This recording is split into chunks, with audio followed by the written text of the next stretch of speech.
We had lived to see the morning.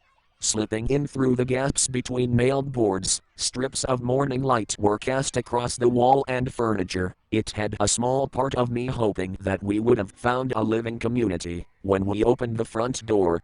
Children running through the field with kites, food prepared on the picnic tables, a small, humble campfire, roasting patties, where the bonfire would have been. But the village was just as dead as it had ever been when we opened the door. There were no entities waiting for us either, but that didn't matter, they would be back. And I was ready to go home, wherever that was. I poured some fuel into the generator, hauling a few extra cans into the back room, and got the radio up and running. The antenna gave me a strong enough signal to contact the department, who then gave me the coordinates to meet up with our assigned squad. They had what we needed to kill the skinwalker.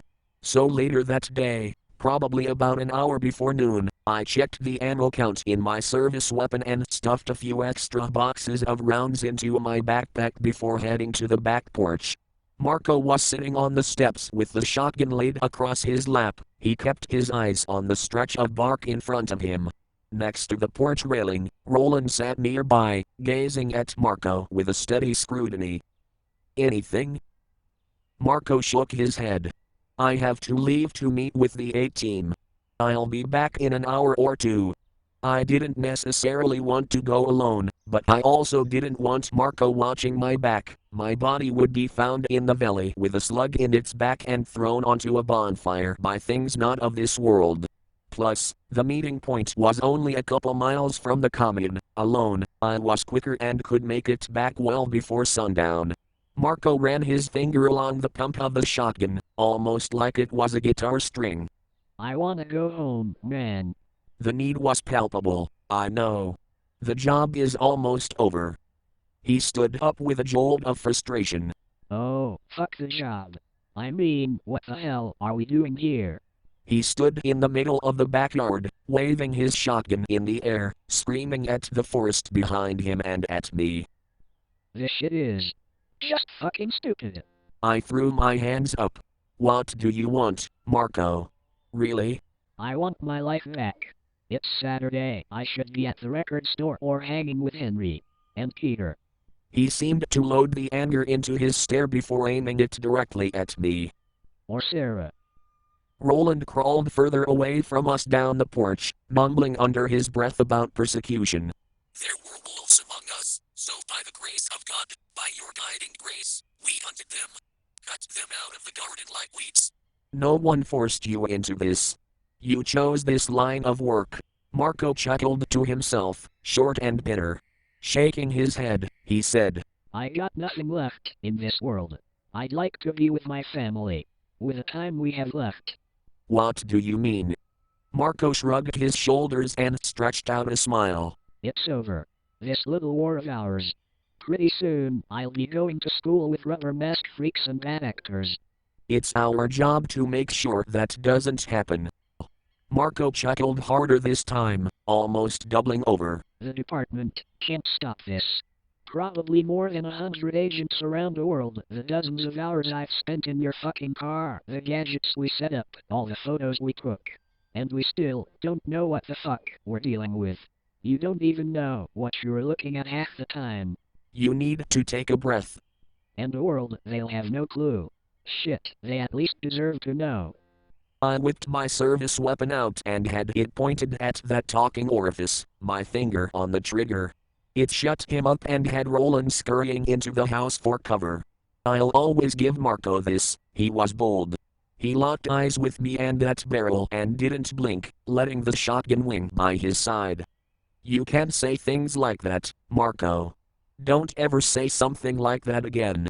It was very concerning what he said. Grounds for termination, I knew that. But the fact of the matter is this, he had a long day and an even longer night. He was distressed, exhausted, and likely hungry. All the snacks had been eaten. And if I had known what he was really thinking, then yes, without hesitation, I would have shot him right there and finished the mission myself. Marco simply nodded and then walked back into the house, holding the shotgun tight to his side. Out there, the bare-naked tops of the trees shook like rattlesnake tails in the breeze, and through their rustling, I heard the monotonous buzzing of a fly before spotting it zipping amongst the branches and flying down to join its tribe behind that tiny shed. Behind it was a torn-up tarp with the outline of what appeared to be two female bodies. Their feet were sticking out of the bottom, the skin black and burnt. One of them was smaller and shorter than the other.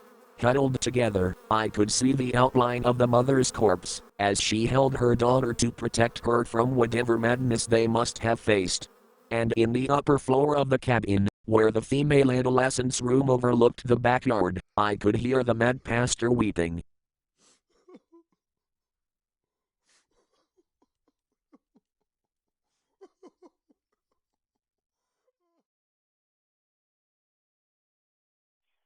East 5 and 7. This call came in at 1901. Advised a male and a female were arguing with each other near to the car dealership that's over there, the southeast corner. It's a white male, 50 years old, 6 foot, medium build. He has gray hair. He has jeans and is on a motorcycle. And then there's a white female, 5'4", medium build. I headed south through the woods and once again had to cut through that shadowed valley. It looked to be about an hour past noon, and I knew for sure that my stuff would be sitting out on the front steps of my mother's house. There wouldn't be much, some clothes, film, maybe a picture or two of something, and my black book, with all those faces I seemed to have known.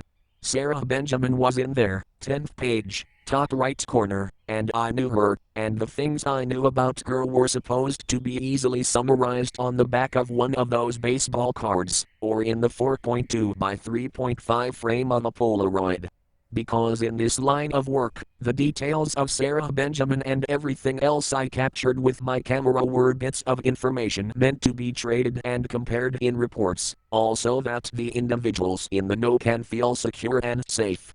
But there were details that no one knew, except the people who really knew her. Why did she like gardening in her free time? Why did she like to be outdoors so much? What was it about nature that fascinated her to the point she had to get a tattoo? I thought, for a moment, that, if I could go back to her remains and run my fingers across the bloody soil, and study the photos of entrails in branches, and trace the shape of what bones were left, then maybe I could find out what her friends had really known about her. It would be even easier, if I could go back further, before the situation with Donnie, before the incident with Lucy, where Sarah and I could meet each other in a friendlier context instead of how we actually met. In the woods. Because that was the job. The vomit came up without warning, bringing me to my knees at the other end of the valley. I scurried away from it, not wanting to gaze at the putrid details, and I kept moving towards the objective. The A-team was waiting next to a black Jeep parked on a dirt road built into a forested slope dense with trees. There were 4 adult males, one of them already had eyes on me, as I reached the top of the slope, likely having heard me climb up the other end, if he was any good. He called out to me, as I began making my way down. Excuse me, sir. Do you know where I can find the stairway to heaven? Yes. Take the 35 all the way up to 56. Take the first exit you see, and it should be on the right. Are you a part of Jflyer? Another one of the agents asked.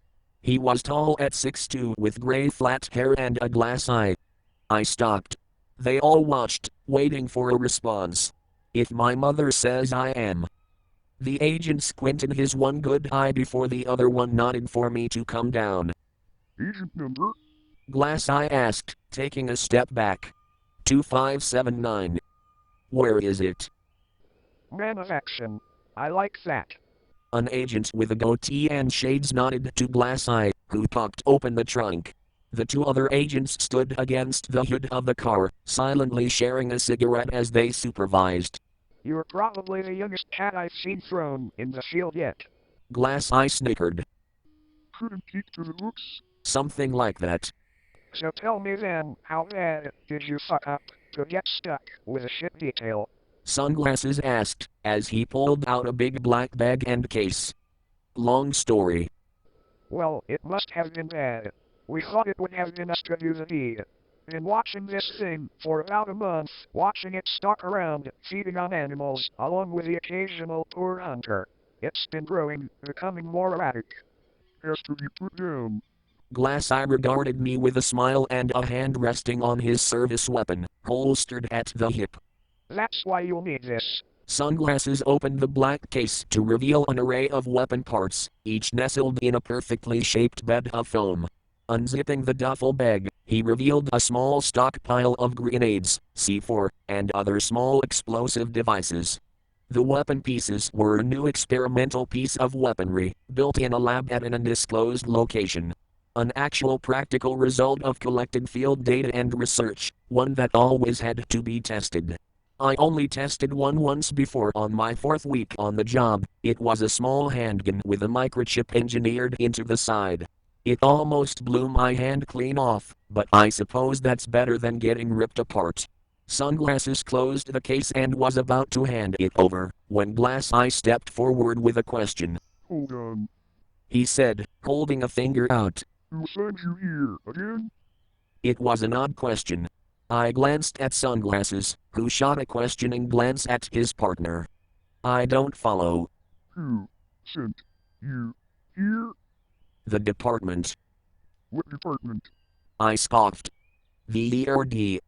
Sunglasses began to scan me up and down for a moment, then gave an approving nod. Okay. Can we get on with it now? Who's your supervisor? That's classified. Sunglasses protested once more, but his partner shoved him away. Bullshit. If you want to get in contact with my supervisor, then you can contact your own, and they will put you in touch with them. If they find it necessary. Glass Eye snicked again. Jesus, kid reminds me of my answering machine. His face went slack. What's your name? It's unnecessary for you to have that information. Oh, I disagree. I believe it's quite vital in fact. Why don't you give your name then? Glass Eye grew quiet momentarily before shrugging his shoulders. Alright, screw this then. Let's go. His partner put the case back in the truck. He answered the code. Shut the fuck up. He glared at me with a sort of desperate, rabid look. One of his perimeters had fallen and his facade along with it. That doesn't mean shit anymore. We don't know what these things know. The man glared at me. Except my fucking name. Come on, man. The orders said to meet the agent at this spot to hand the weapon off to. Sunglasses gestured towards me. Yeah, and what if that agent was compromised? You don't know that. Exactly. We don't know.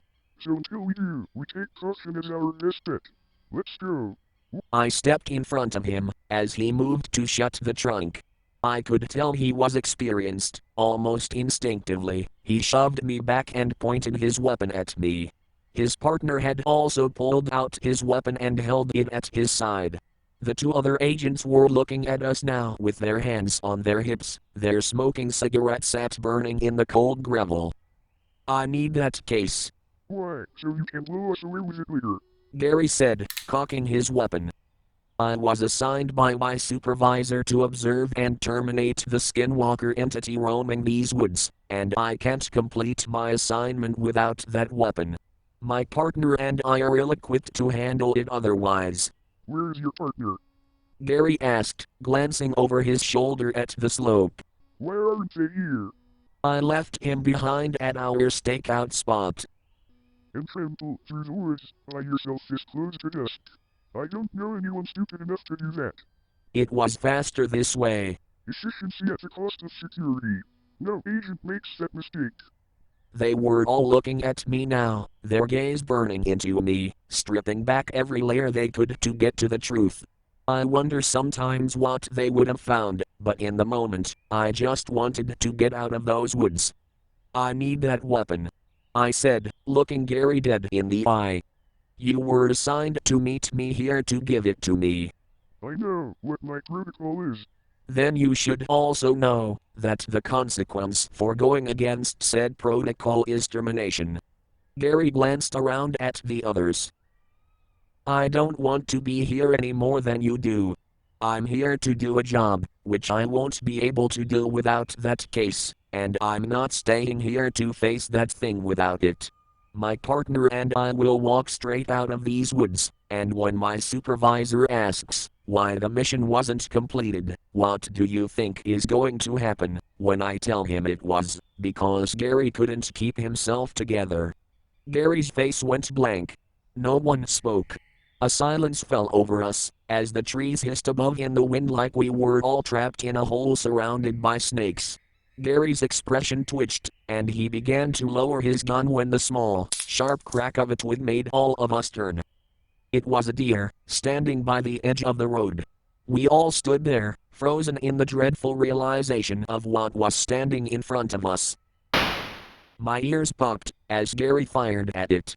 The animal responded by abandoning the act and lunging at Gary. His scream was cut short by a deep puncture, as I threw myself under the car. Taking a glimpse, the thing sat hunched over the body like a ghoul, its hide peeling off in some kind of process of organic expansion, with mountains of flesh building upon flesh, until it reached a height that ripped a choked gasp out of all of us. In these moments, when you're faced with something completely beyond you, it's important to remember the last two letters of CERT. A storm of gunfire erupted around me, as the agents shouted and their feet scrambled around to get in the car, but the driver was snatched from the ground, followed swiftly by his partner in the passenger seat, whose weeping pleats got stretched and absorbed, leaving only one agent left who chose to go down fighting, as he unloaded his entire cylinder, not remembering to save one round for himself. This left him standing alone in the dirt with the shadow of the entity slowly eclipsing his boots, as a deer hoof, attached to a pulsing expanse of stripped muscle, sat down in front of him. I took the opportunity and crawled out from under the jeep and threw myself down the slope. At the bottom, I hugged the ground with my service weapon in hand, squeezing it with a white-knuckle grip, as the entity got to work above me with wet gulps that made my flesh twitch under my skin.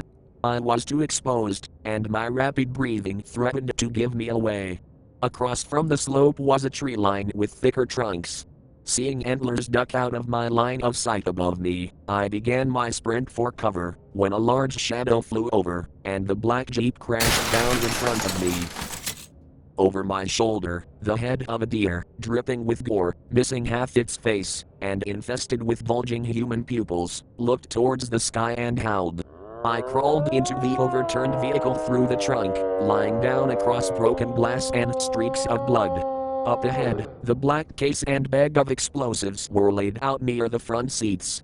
I tried to reach for it, but stopped, as the end of a hoof buried itself in the dirt next to the car.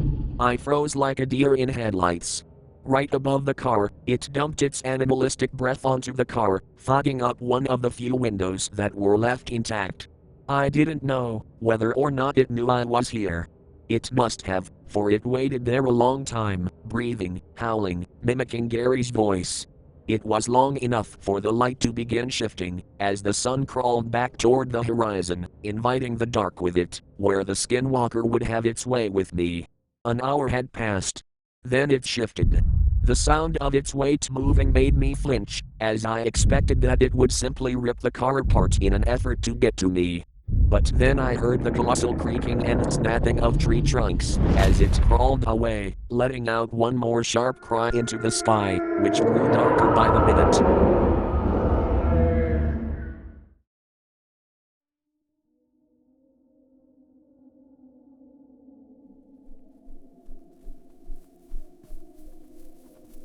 The horizon was on fire by the time I made it back to the valley.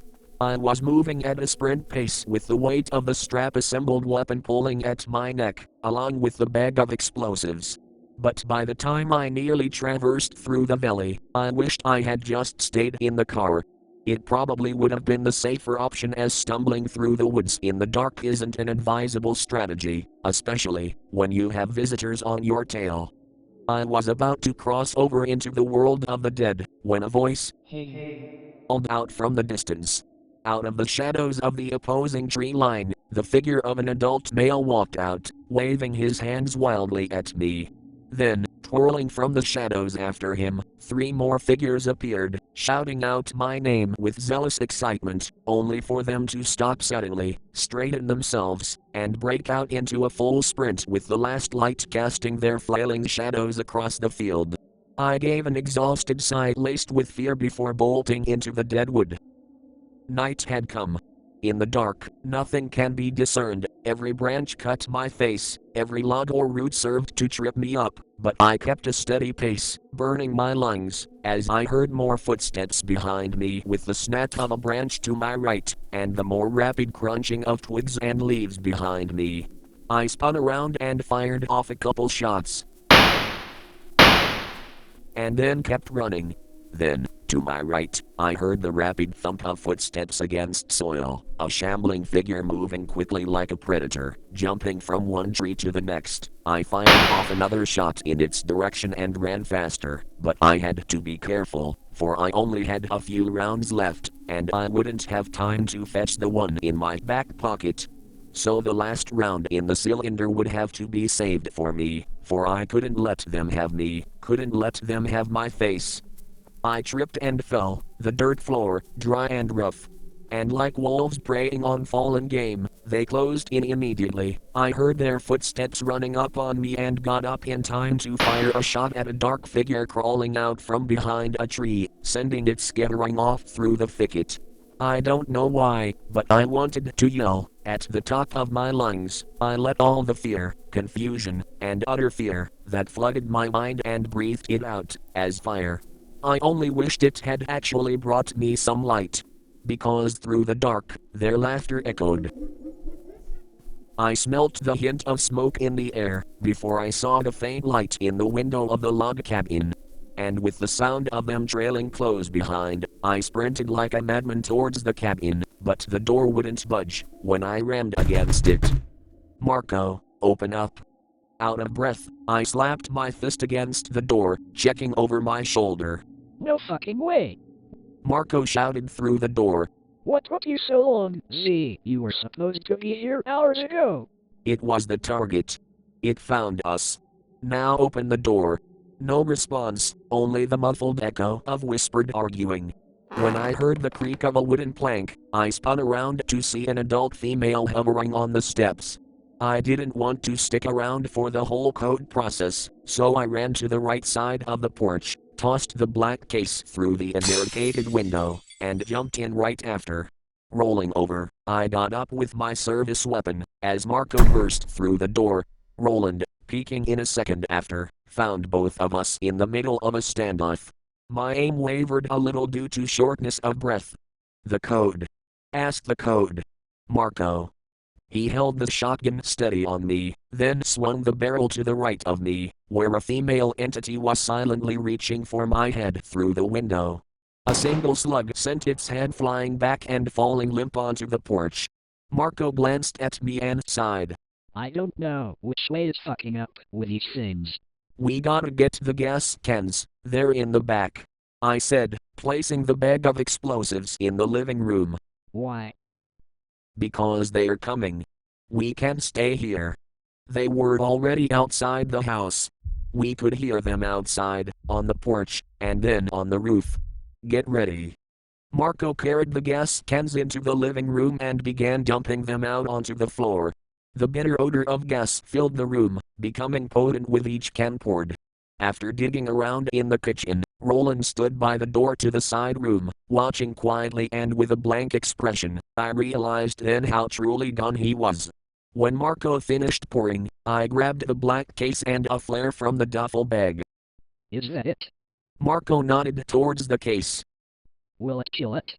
I shrugged. It's experimental. Marco chuckled, maybe he thought it was some kind of sick joke. There was a shout, as Ronald fell back into the living room, yelling at a set of eyes staring at us by the broken window. I scared it off with a couple rounds before pushing Roland behind us. The sharp sting of shattering glass came from upstairs. I began loading new cartridges into my weapon. Watched the stairs. No shit. It grew silent. A slight creaking and scuffling of something against wood. We kept our weapons aimed at the stairwell, waiting. Then a female voice called out with an edge of panic. Roland. He gazed up at the ceiling, letting out a shuddering breath. Hannah. Roland, where is my child? Roland choked on his own words, and soon a soft wail took its place, as he began moving towards the stairs. Marco grabbed him by the back and threw him against the wall behind us. Roland! The voice was sharp and full of fear. Where is she? Where's our little munchkin? Roland fell to his knees, bellowing a cry that made Marco curse through his teeth. The thing upstairs joined him in his agony, and they both harmonized in a perfect, distorted union. The back door swung open, and a male entity, naked and shriveled, stood there in the doorway wearing an elk skull on its head.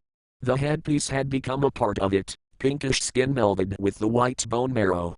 It let out a screeching roar that made Roland fall back in shock. I grabbed him by the collar and pulled him back, while Marco fired a shell into its skull, knocking off pieces of bone and organic material. It reeled before whipping back up straight and stumbling forward. Stairs! Marco called out, as a female with stretched out limbs began to climb down the stairs. Marco, check the front door and grab Roland. I lit the flare, letting a red-hot light illuminate the room and the things in front of me. Marco blasted the door before kicking it down, letting the cool night air tickle our necks, as he dragged Roland through.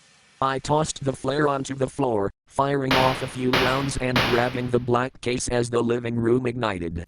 I glanced back to see the one with the elk skull raise its head upward to release a sound from the depths. Its companions joined in with it, as the flames licked at their rubber anatomy, making them twitch and convulse. From outside, they looked like imps dancing in the fires of hell, as they sang lyrics only they knew. I heard a different cry and spun around to see Marco grappling with Roland, as he stuck something in his side. Without hesitating, I shot Roland through the side, sending his body twirling, as he hit the dirt. I ran and caught Marco with a crude kitchen knife sticking out of his side, blood running between his fingers. Throwing his arm over my shoulder, my eyes went to the trees, when I heard a massive crashing of wood occupy the air with the wails of the demons behind us. The skinwalker burst through the trees with the force and towering height of a god, the malformed suit of a deer with human anatomy fused throughout it, an amalgamation that I still struggle to stomach. It shambled towards us, casting a long shadow, and howled into the air.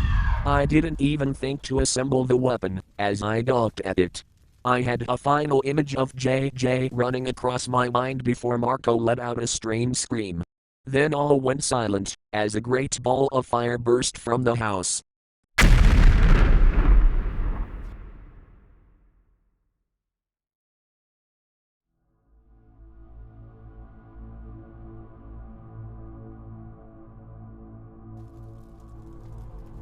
The next thing I remember is waking up in the dead grass to the smell of freshly burnt wood. Fire consumed the world, as the dead grass had caught fire, and smoke clouds had consumed the sky. It was hell, and at the center of all of it was the skinwalker. I pulled myself up and saw a great bonfire roaring from the cabin with pieces of debris scattered throughout the courtyard in wreckage and flames. Then I heard the whisper of a prayer. Through the smoke, Roland sat on his knees, bleeding from his side, with his hands raised upward. He was probably praying to God, but in front of him stood the skinwalker, its horns raised toward the sky. It stooped forward, picked him up, and let him scream, as it dug into his form and brought him into its family of flesh. The case was lying next to Marco, who lay there unconscious. With a ringing in my ears, I picked it up and stumbled over to what used to be the bonfire, now knocked over and sizzling. Popping open the case, I took the largest piece I could find and began slipping the smaller ones on, one by one, taking deep and steady breaths to keep my hands steady, for the skinwalker approached, having finished with what used to be Roland. I took a knee and shouldered the weapon as the thing screeched into the sky once more, aiming for the biggest piece of anatomy on it I could find. There was a brief delay before a surge of energy vibrated through the machinery, building up like a roaring wave. A light on the side of the weapon blinked for a few seconds before turning blue. When it seemed fully ready, I squeezed the trigger. The air became thick, as gravity seemed to rush past me to the barrel of the weapon, condensing and causing the natural materials to hover and vibrate. Pressure was building on my bones. Something exploded. And when I came back, I was lying on the ground again with a sharp stinging near my right eye, which felt wet. When I touched it, my fingertips came back with blood. My ears were ringing harder than ever, threatening to rip open my skull. It's probably why I didn't hear the beast, as it stumbled towards me, a large piece of it missing, yet it still stood. There was a sharp drop in my chest, and a short whimper escaped me. But I didn't hesitate. Looking back, I have to appreciate all the training John had given, for I didn't think about it too hard. It was pure instinct that made me dig the last round out of my back pocket and shakily load it into my service weapon. JJ will never know, but she was the last thing on my mind, as I stood up and pointed it towards my head, the barrel giving a cold kiss on the side of my skull. It truly became real when I pulled the hammer back. But I hesitated at the last second. I'm half sorry to report. The entity took another step forward before its leg buckled, and it came crashing down into what remained of the communal bonfire, kicking up a large cloud of dirt and ash. I stared at it, waiting for it to get up again. Only it didn't. And I let out a chuckle before collapsing onto the ground next to it.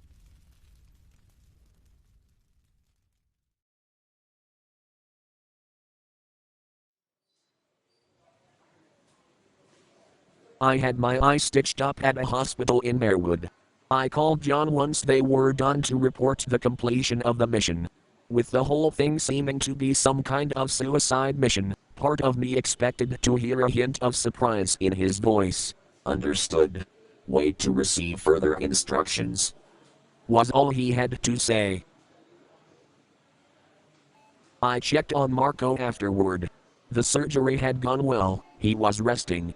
I told him what happened, and he simply continued to stare at the white plastered walls with a look of pure dissociation. I listened for a moment to the conversations happening outside in the hall, the modes of communal exchange. And then I thought of that commune, dead and littered with ash. I'm glad you're okay. He took his eyes from the wall and focused them on me, squinting with careful scrutiny, as he seemed to be puzzling something out. Then he gave up. What the fuck are you? I left.